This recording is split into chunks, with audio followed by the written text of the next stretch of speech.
నమస్తే. ఇన్నాళ్ళు నన్ను సపోర్ట్ చేస్తూ, ఎంకరేజ్ చేస్తూ మీ ప్రేమని నాకు అందిస్తున్న ప్రతి ఒక్కరికి కృతజ్ఞతలు. అలాగే ఈ వీడియో కూడా ఖచ్చితంగా మీకు ఉపయోగపడుతుంది. లైక్, షేర్ అండ్ సబ్స్క్రైబ్ చేసి మీ సపోర్ట్‌ని నాకు అందించండి. అలాగే ఈ వీడియో పట్ల మీకున్న అభిప్రాయాన్ని కామెంట్ సెక్షన్‌లో కామెంట్ చేసి తెలియజేయండి. ఇప్పుడు వీడియోని చూద్దాం. నమస్తే, వెల్కమ్ టు అవర్ ఛానల్. నేను పద్మిని. ప్రస్తుతంతో పాటు ప్రముఖ ఆధ్యాత్మికవేత్త, నారీసేన ఫౌండర్, దత్త ఉపాసకురాలు, శ్రీపాద శ్రీవల్లభ దత్తపీఠం వ్యవస్థాపకురాలు శ్రీమతి లతా దత్త గారు మనతో పాటు ఉన్నారు. మాట్లాడదాం. నమస్తే అక్క. జై గురుదత్త. శ్రీ గురుదత్త అక్క. అక్క, వరల్డ్ వైడ్ గా ఉండేటటువంటి రెసెషన్ రీజన్, లేకపోతే ఇండియాకి హిట్ అవ్వలేదు కానీ రెసెషన్ అంటే ఉద్యోగాలు పోయేటటువంటి పరిస్థితి ఇండియాలో ఇంకా ఇప్పటికి దేవుడి దయ వల్ల రాలేదు, రాకూడదని మనస్ఫూర్తిగా కోరుకుంటూ, కానీ కొత్త ఉద్యోగం మాత్రం రావట్లేదు. చాలామంది చెప్తూ ఉన్నారు. చాలా ఫోన్స్ వీటి గురించే, ఏంటి మాకు ఉద్యోగం లేదు, సరైన ఉద్యోగం రావట్లేదు అని చెప్పి చాలా బాధపడుతూ కూడా మనకి చేస్తున్నారు. అసలు ఉద్యోగం లేకపోతే వాళ్ళ బ్రతుకు ఎంత కష్టంగా ఉంటుంది, వాళ్ళ జీవనము చాలా అస్తవ్యస్తం అయిపోతుంది. ఇప్పుడు అందరూ బ్రతికేది ఈఎంఐలు.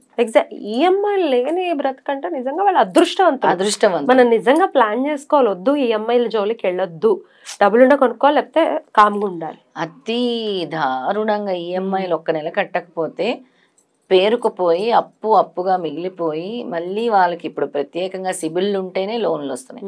ఆ సిబిల్ అనేవి పోయి అంటే అసలు వాళ్ళకి అస్తవ్యస్తంగా అయిపోతుంది జీవనం. ఎగ్జాక్ట్లీ. సో లోన్స్ ని చాలా ఆలోచించి ఆచితూచి తీసుకోవాల్సిన వస్తోంది కదా అని తీసుకోవద్దు. చాలా మంది ఇబ్బందులు పడుతున్నారని ఈ సందర్భంగా మనవి చేస్తూ, అయితే ఈ ఉద్యోగానికి సంబంధించాక అన్సర్టనిటీ అనేది ఉంది. ఉద్యోగానికి అది ఉంటుందో ఊడిపోతుందో అన్న భయం ఒకటి, అసలు ఉద్యోగమే లేకపోవటం ఒకటి, ఉద్యోగంలో మంచి అభివృద్ధి లేదు అనేది ఒకటి. ఇట్లా అసలు ఇవన్నీ చాలా రిలేట్ అయి ఉన్నాయి. ఇప్పటికిప్పుడు ఇమ్మీడియట్ గా ఉద్యోగం రావాలి అని అంటే ఏదైనా రెమెడీ ఉందా? పవర్ఫుల్ రెమెడీ ఉంటుంది పద్మిని. ఖచ్చితంగా నమ్మకంతో, విశ్వాసంతో చేయాలి. అది కూడా అద్భుతమైన మాసం కార్తీక మాసం. ఈశ్వరుని పూజిస్తే ఆయన ఇవ్వని వరం అంటూ ఏమీ లేదు. వెంటనే ఈశ్వర ప్రదాత. ఇందులో ముఖ్యంగా ఈ ఉద్యోగము రావాలి అని అంటే నేను ఒక 3-4 రెమెడీస్ చెప్తాను. వాటిని ఖచ్చితంగా వాళ్ళు పాటించి తొందరగా జాబ్ వచ్చే విధంగా వాళ్ళు చేసుకోవాలి, నమ్మకంతో చేసుకోవాలి. ముందుగా ఈశ్వర ఆరాధన చేయాలి. ప్రతిరోజు కూడా వాళ్ళు మహామృత్యుంజయ మంత్రం చదవటం మొదలు పెట్టాలి. అది చాలా ఇంపార్టెంట్. ఓం త్రయంబకం యజామహే. ఏంటి దానివల్ల ఏంటి అని అంటే ఫస్ట్ బ్లాకేజెస్ ని రిమూవ్ చేస్తుంది. మృత్యుంజయం అంటే ఏదో అంటే మృత్యు భయంతో బాధపడుతున్న వాళ్ళకే అనుకుంటారు. కాదు. అన్సర్టనిటీ, బ్లాకేజెస్, అడ్డంకులు అన్నిటినీ కూడా రిమూవ్ చేసేది ఈ స్తోత్రం. చాలా. ఓం త్రయంబకం యజామహే సుగంధిం పుష్టివర్ధనం ఉర్వారుకమివ బంధనాన్ మృత్యుర్మోక్షయ్యమామృతాత్. ఆ చదువుతుంటేనే ఓం అనే దాంట్లోనే ఒక వైబ్రేషన్ ఉంది. ఈ మంత్రాన్ని ప్రతిరోజు కూడా వీళ్ళు ఒక 108 టైమ్స్ జపించాలి. దీంతో పాటు నేను ఏకాదశ రుద్ర మంత్రాలు చెప్తాను, వాటిని చదువుకోవాలి. అది ఏ నెలకి ఆ నెలకి చదువుకున్న ఉంటాయి, కానీ ఇప్పుడు అన్ని నెలలవి అంటే ఆ 11 మంత్రాలు కూడా నేను చెప్తాను, వాటిని చదువుకోవాలి. వీటితో పాటు రోజు కూడా సూర్యోదయం అంటే సూర్యుడు ఉదయిస్తున్న సమయానికి లేచి వెంటనే ఒక రాగి పాత్రలో బెల్లం, ఎన్నోసార్లు చెప్పాను నేను, బెల్లం వేసి కొద్దిగా పసుపు కుంకుమ అక్షింతలు వేసి సూర్యుని చూస్తూ ఓం ఘరణీ ఏ నమః, ఓం ఘరణీ నమః, ఓం ఘరణీ నమః అనుకోండి. అది అంటాం కూడా రాకపోతే ఓం సూర్యాయ నమః, ఓం సూర్యాయ నమః అనుకుంటూ నాకు ఉద్యోగం రావాలి సూర్యదేవుడా నన్ను కరుణించు, ఎందుకంటే ప్రత్యక్ష దైవం ఎవరు? సూర్యుడు కనబడుతున్నాడు అని ప్రతిరోజు కూడా వేయాలి. ఆర్ఘ్యం సమర్పించాలి 3 సార్లు. తర్వాత సోమవారం రోజు ఉప్పు అనేది తీసుకొని, చేతి నిండా ఉప్పు తీసుకొని మీ తల చుట్టూ 24 టైమ్స్, ఎవరికి వాళ్ళే 24 times clock wise anti clock wise 24 times తిప్పుకొని తర్వాత దాన్ని ఇంటి బయట పడేసేయాలి. అంటే క్లాక్ వైజ్ 24 సార్లు, యాంటీ క్లాక్ వైజ్ 24 సార్లు తిప్పేసి, మీ వల్ల కాకపోతే ఎవరినైనా మీ ఇంట్లో పెద్దవాళ్ళు ఎవరినైనా తీయమనండి. ఆ ఉప్పు అనేది 24 టైమ్స్ తీసేసి దాన్ని బయట పడేసి, ఒక ఉప్పు అంటే ఎంత అయితే ఇంత పిడికెడు ఉప్పు తీసి వైట్ పేపర్లో తీసి మీ పాకెట్లో పెట్టుకోండి. దాన్ని పొట్లంలా కట్టేసి పాకెట్లో పెట్టుకోండి. ఈ ప్రక్రియ 7 days చేయాలి. అంటే రోజు మండే నుంచి నెక్స్ట్ మండే వరకు చేయాలి. 7 days చేయాలి. ఉప్పు బ్లాకేజ్ అనేది.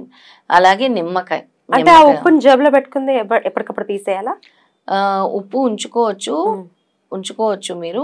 నెక్స్ట్ ఈ 7 days అయిపోయిన తర్వాత మళ్ళీ మార్చుకొని ఉప్పు పెట్టుకోండి. ఆ ఉప్పుని ఏం చేయాలి? పాత ఉప్పుని పడేసేయండి, ఇంటి బయట పడేసేయండి. 7 days అయిపోతుంది కదా ఈ రెమెడీ. ఆ 7 days తర్వాత మళ్ళీ కొత్త ఉప్పు తీసి పెట్టుకోండి. అలాగే నిమ్మకాయ, మంచి హోల్స్ లేని నిమ్మకాయ, మచ్చలు లేని నిమ్మకాయ తీసుకొని తల చుట్టూ 12 సార్లు తిప్పేసి దాన్ని కూడా 4 భాగాలుగా చేసి 4 road జంక్షన్ ఎక్కడ వస్తుందో ఆ 4 roads వైపు విసిరేసేయాలి. అలా 1 week చేయాలి. ఈ 2 కూడా 1 week చేయాలి. ఇది బ్లాకేజెస్ ని రిమూవ్ చేయటానికి, ముఖ్యంగా దీన్ని బ్లాకేజెస్ రిమూవ్ చేయటానికి అంటారు. తర్వాత నుంచి ఈ మంత్రాన్ని మీరు ప్రతిరోజు కూడా జపించుకోండి. నేను చెప్పిన ఓం సూర్యాయ నమః ఆర్ఘ్యం వేయటం మాత్రం 40 days వరకు కంపల్సరీ చేయండి, కంటిన్యూ చేయండి. ఉద్యోగం రావాలి అనుకుంటూ చేయండి. ఇప్పుడు ఏదైతే మంత్రం చెప్తానో, ఒకటి మహామృత్యుంజయ మంత్రం నామజపం చేసుకోండి. ఇప్పుడు ఏకాదశ రుద్ర మంత్రాలు చెప్తాను, వాటిని కూడా వాళ్ళు ప్రతిరోజు ఒకసారి చదువుకుంటే సరిపోతుంది. 11 రుద్ర మంత్రాలు కూడా ఒకసారి చదువుకుంటే సరిపోతుంది. వాటిని కూడా నేను ఇప్పుడు ఒకసారి చదివి వినిపిస్తాను. చాలా మంది అడిగేది మాకు ఉద్యోగం రావాలి. అదే అవునక్క, అదే మెయిన్ ఇంపార్టెంట్ గా అడుగుతున్నారు. ఇది ప్రతిరోజు ఉదయాన్నే చేయాలి. చేస్తే చాలా మంచిది. కార్తీక మాసం కాబట్టి ఇంకా మంచిది. 11 ఏకాదశి మంత్రాలు ఈశ్వరుడికి మనము కృతజ్ఞతలు తెలుపుకోవాల్సిన మంత్రాలు. ముందుగా కపాలి, ఓం హం హం శత్రుస్తంభనాయ హం హం ఓం ఫట్. తర్వాత పింగళ, ఓం శ్రీం హ్రీం శ్రీం సర్వమంగళాయ పింగళాయ ఓం నమః. తర్వాత భీమ, ఓం ఐం ఐం మనోవాంఛిత సిద్ధాయ ఐం ఐం ఓం.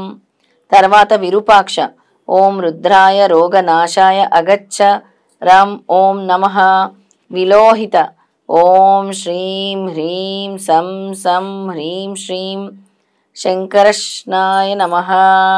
శస్త, ఓం హ్రీం హ్రీం సఫలాయే సిద్ధయే ఓం నమః. అజాపద, ఓం శ్రీం భం సౌ బాలవర్ధనాయ బాలేశ్వరాయ రుద్రాయ ఫట్ ఓం. అహిర్బుధ్నాయ, ఓం హ్రం హ్రీం హం సమస్త గ్రహదోష వినాశాయ ఓం. శంభు, ఓం గం హ్లూం శ్రౌం గ్లౌం గం ఓం నమః.